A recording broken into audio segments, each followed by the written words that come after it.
Founding Partner IC Ventures Pandu Syahrir menyatakan faktor pertama yang menyebabkan muncul badai PHK startup di Indonesia dan negara lain adalah dari sisi eksternal, seperti kenaikan suku bunga oleh Bank Sentral Global, inflasi, dan perang Rusia-Ukraina. Selanjutnya adalah ekspektasi yang tinggi dari investor setelah melihat siklus bisnis yang terjadi dengan sangat cepat bagi perusahaan, khususnya sektor teknologi ketika momentum pandemi COVID-19. Ini bisnis cycle yang amat cepat. Saat tahun 2020 terjadi pandemi, suku bunga menurun. Pemerintah membantu dan banyak tumbuh perusahaan teknologi karena banyak shifting dari offline to online. Dan banyak perusahaan teknologi berkembang lebih cepat dari yang diharapkan selama 2020 sampai 2021. Jelas keponakan Luhut Binsar Panjaitan ini. Pandu pun membantah jika besarnya gaji talenta digital startup sebagai biang kerok terjadinya badai PHK. Karena sumber daya manusia bukan menjadi pengeluaran terbesar perusahaan startup.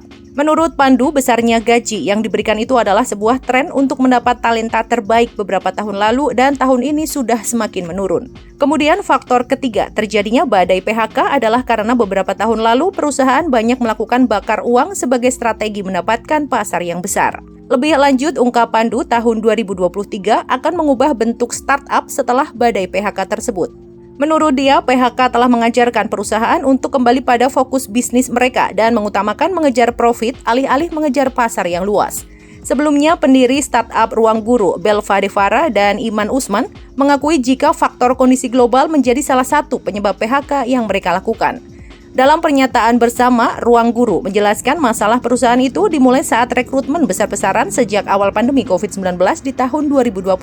Setelah rekrutmen besar-besaran, ternyata situasi ekonomi global belakangan ini memburuk secara drastis dan berada pada titik terendah dalam puluhan tahun terakhir. Terlihat dari tingginya angka inflasi dan kenaikan suku bunga yang membuat iklim investasi dunia memburuk secara signifikan. Hal serupa juga diakui oleh Chief Executive Officer CLTD, Forrest Li. C Group merupakan induk usaha Shopee Indonesia. Adapun PHK yang dilakukan Shopee Indonesia terhadap ratusan karyawannya beberapa waktu lalu tak terlepas dari kondisi keuangan sang induk usaha yaitu CLTD. Perusahaan berbasis teknologi asal Singapura itu kini sedang menjalankan efisiensi ketat. Jajaran direksi C bahkan berkomitmen untuk tidak mengambil gaji mereka sampai kondisi keuangan perusahaan membaik.